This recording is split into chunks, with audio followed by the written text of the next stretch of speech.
Hey. You gotta understand that this is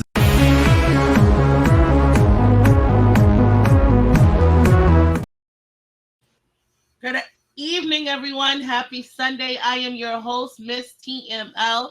You are now tuned in with Real Talk with TML. I am your host, courtesy of Up North City Girls. I want to shout out to our very special guest today, Benjamen Janey. Very talented, multi-talented author, entrepreneur, CEO. We're going to get into it because we've been waiting for this interview. Hi, Ben. We may be having a delay, you guys.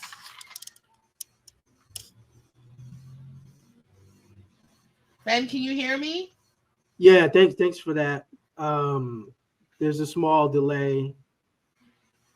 So some of the response, after the question. Yeah, I can hear you. It's just we're gonna have there's gonna be a little bit of delay, I think, during this session. So but yeah, thanks for having me. Thanks for the introduction. Very excited to be on, for the work that you've been doing. I see you out there making noise and interviewing upcoming talent, which I think is important for, the stories and the voices of the talented people, to have a platform like this, to be able to move it. So. Thank you. So tell me, I want to know, who is Benjamen Janey? I just know, in regards to the work that you do, that you've been, a musical, behind the scenes force in the industry. And I know you've worked with many people. I know that you've built a brand, clothing brand, that I've seen some rappers wearing. And also artists. So I just want to know, how did you first get started? Where are you from? I know, but I want you to tell the people. Mm-hmm. Yeah, well, that's a great question, and I actually like the way you phrase that in regards to sort of being more of a behind the scenes force, in the music industry. But I got my start somewhat by chance. My mom passed away when I was very young, at the age of 21, and my brother and I actually, were musically inclined. And we have several talents, but we were musically inclined, and we used to make beats and hip hop tracks, just with equipment that we bought, and we really excelled at that, to the point where we had a 5-bedroom house in Boston. When you got 10 to 20 guys, sometimes more, would come over on the weekends and have rap battles over our beats. And so, my mom passed away, and I left school, and we had a decision to make with our lives. It was either try to go back to school and kind of, go that route, or, start something that could be inspirational to make our mother proud. So one day we were in a car, and we were listening to beats. And like I said, everyone in the neighborhood, we kind of made a name for ourselves in the neighborhood for having, really good music. And I just told my brother, I was like, hey, why don't we start a record label? And this is the early 2000s, when hip hop was at its, peak at that point in time in its trajectory. Mm-hmm. It just hit $1 billion in sales, and it was the hottest time, and one of the best times, to launch an independent record company. And that's actually how I got my start. Wow, Ben. Now that's deep. That I have so many questions in regards to that, because I want you to express to people how hard it is to have a label, and be independent, and just having the motivation to basically push it forward. You know what I mean? That's not easy. And I think that people pick up the record label term and say, oh, I have a record label, but they don't know what goes into it in the back end. So